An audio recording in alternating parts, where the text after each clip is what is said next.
Now we will discuss the below clavicle block, the infraclavicular block given at the level of cord, and the axillary block which is given at the level of the terminal branches.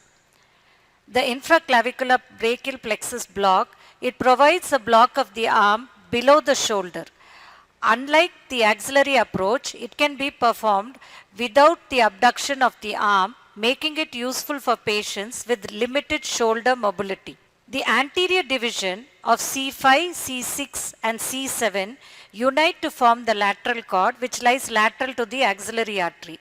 The cords, they all lie in relation to the axillary artery.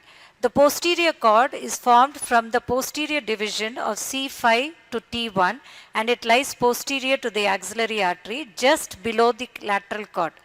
The anterior division of C8 and T1 form the medial cord which lies medial to the axillary artery.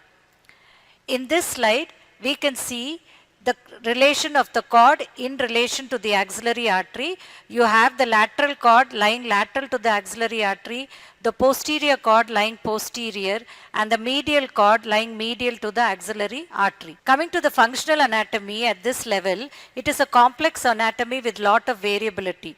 The lateral cord is the most superficial cord, the posterior cord is next, and the medial cord is the deepest. The lateral cord and the medial cord each contain half of the median nerve. The posterior cord contains all of the radial nerve. The musculocutaneous nerve is often outside but very close to the lateral cord. The medial cord contains the ulnar nerve and the other half of the median nerve. Now coming to the various approaches of the infraclavicular block has been described. The vertical infraclavicular block approach was described by Kilka and his colleagues. Then we had the modified Raj approach. Then we had the lateral and sagittal approach by Kalstad. And we had the coracoid approach by Wiffler. This approach by Wiffler, which is the coracoid approach, is the most commonly and preferred approach practiced in most of the institutes. This coracoid approach itself were described by 4 different people in 4 different ways, of which Wiffler described the inferior and medial insertion of the needle, but he did not describe any depth or any direction of the needle. But later, Wilson confirmed with the help of MRI and gave us a very standard description of passing the needle posteriorly 2 centimeter inferior and 2 centimeter medial from the coracoid process. So this technique or this approach is the most commonly performed and followed technique.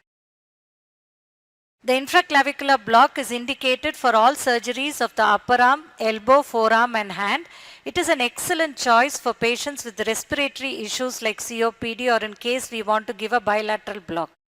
And it is also indicated in patients with restricted shoulder abduction, and it is a preferred approach to place continuous catheters.